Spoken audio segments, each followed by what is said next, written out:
Ladies और gentleman, welcome to कुंभ नगरी प्रयागराज, जहां पर 12 सालों बाद लगने जा रहा है Mahakumbh. Sanatan means unity. So that's why we are all here together. Looking for what? Looking for humanity. So this is हमारे गुरुजी most important teaching. करीब 4 साल पहले की बात है। न्यूयॉर्क का प्रसिद्ध ग्रीनविच होटल, इस होटल का एक ड्राइंग रूम जिसमें मंद रोशनी वाले एक आलीशान सोफे पे दुनिया के एक बहुत अमीर आदमी की पत्नी बैठी थी। बाहर बहुत सर्दी थी लेकिन ड्राइंग रूम बिल्कुल गर्म था। वह महिला ग्रीन जूस पी रही थी। उसके सामने एक पत्रकार बैठा था, यानी महिला का इंटरव्यू चल रहा था। अचानक और वो खरबों की मालिकिनी वह महिला अपने इंटरव्यू के बीच में ब्रह्मांड और जीवन मोक्ष के अपने अनुभव साझा करने लगी। दुनिया की एक प्रभावशाली और खरबपति महिला के मुंह से यह सब सुनना पत्रकार के लिए थोड़ा अजीब था, किंतु महिला उसे बता रही थी कि विज्ञान कितना भी ब्रह्मांड में सेंध लगा ले, लेकिन वह उसके समूचे रहस्य कभी नहीं जान पाएगा। जब पत्रकार ने पूछा, मैडम आपके अंदर अध्यात्म का ज्ञान और इतनी शांति कहाँ से आई, तो दुनिया की उस अमीर महिला का जवाब था, सनातन धर्म के ग्रंथों से। नमस्कार दोस्तों, मैं शिवम गुप्ता। इंटरव्यू लेने वाले इन पत्रकार का नाम था डेविड गोल्स और यह महिला था एप्पल कंपनी की को फाउंडर स्टीव जॉब्स की पत्नी पवेल जॉब्स। लेकिन इस किस्से को कुछ देर यहीं रोक देते हैं। किस्सा अपने आप प्रयाग से जुड़ जाएगा। तो चलते हैं प्रयागराज महाकुंभ में, जहां इस समय दुनिया की नज़र टिकी हुई है, जहां करोड़ों लोग एक दूसरे को बिना जाने पहचाने, अलग अलग भाषा, अलग अलग बोली और बिना किसी रिश्ते और स्वार्थ के तीन नदियों के संगम पर इकट्ठा बेशक दुनिया के लिए सवाल है, हो सकता है बिना जाने पहचाने इतने लोग क्यों और कैसे जमा हो सकते हैं। जवाब है साझी आस्था, साझा विश्वास, मान्यता। इन सब के चलते प्रयाग में इस समय आयोजन चल रहा है।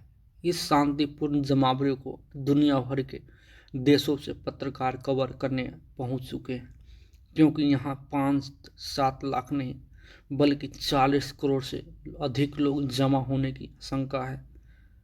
कई आस्था में डुबकी लगा रहे हैं तो कोई भक्ति में लीन है। यहाँ साधु है, सन्यासी है, संत है, महामंडलेश्वर ज्ञानी है, ध्यानी है, मठ है, भक्ति है, साधन है और साधक है।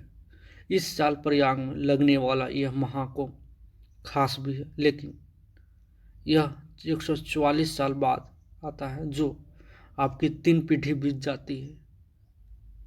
यानी इसको पूर्ण महाकुंभ भी कहा जा सकता है। एक आध्यात्मिक यात्रा है जिस पर करोड़ों लोग अपनी आत्मा को शुद्ध करने आते हैं। देश के कोने कोने से भक्त प्रयागराज पहुंच चुके हैं। विदेशी श्रद्धालु बड़ी तादाद में कुंभ में स्नान करने पहुंच चुके हैं, जो भारत को महान देश और स्वयं के लिए कह रहे हैं कि वह मोक्ष की खोज में Bharat to go to Kumbh Mela, I practice yoga and I search for moksha.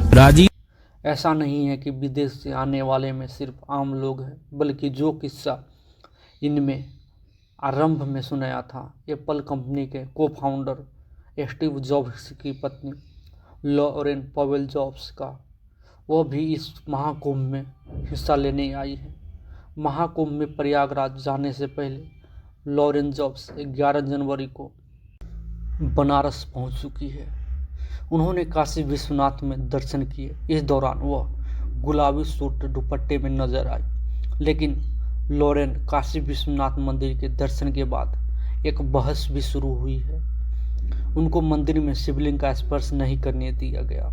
इसके पीछे का कारण क्या था, उससे पहले लॉरेन पवेल जॉब्स का एक छोटा सा इतिहास समझ लेते हैं। लॉरेन का जन्म 6 नवंबर 1963 को वेस्ट मिडलफोर्ड, न्यू जर्सी में हुआ। वह जब 3 साल की थी तो उनके पिता का विमान दुर्घटना में निधन हो गया। वह एक पायलट थे। उनकी मां ने दोबारा शादी कर ली, लेकिन जब वह बड़ी हुई तो एक मिश्रित परिवार मिला, लेकिन पिता को खोने का दर्द उन्हें हमेशा सताता रहा और जीसस से उनका विश्वास टूटता चला गया। बाद में यह जोड़े को एक बेटा हुआ जिसका जन्म 1992 में हुआ। इसके बाद 2 बेटियां हुई, 1995 में एरिन और 1998 में ईव पैदा हुई। केवल पावेल जब से ही नहीं बल्कि अन्य देशों से भी श्रद्धालु महाकुंभ। मैं दिल्ली में जब था उस टाइम पे 3-4 महीने मैं दिल्ली में रहा वहाँ पे, तब मैंने पूरी पढ़ाई की सारी साइंस के, क्वांटम फिजिक्स से लेके न्यूरो साइंस से लेके कंप्यूटिंग से लेके एनालॉग से लेके जितना भी सारा सब पढ़ के वहाँ पे वही जैसे जो साधना जो वहाँ पे सीखी थी ना आश्रम में, वो साधना करता था सुबह जैसे 2-3 घंटा।